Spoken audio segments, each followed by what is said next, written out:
My daughter just turned 2, and so we feel like we're kind of coming out of this baby phase.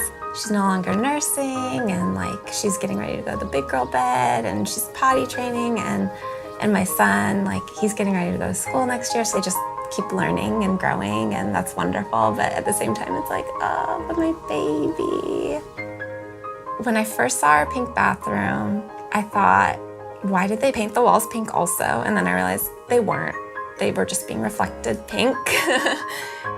The first thing I noticed when we walked in after they had painted with the Aura Bath and Spa paint was the finish. I've always thought that you have to have like glossy or semi-gloss at least in your bathroom, but this is like matte and special and different.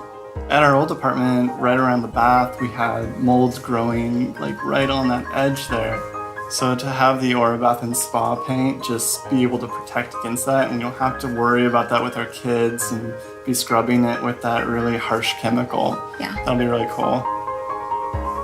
What I love about my life now are the moments I get to have with my kids and the love and their little like soft squishy cheeks.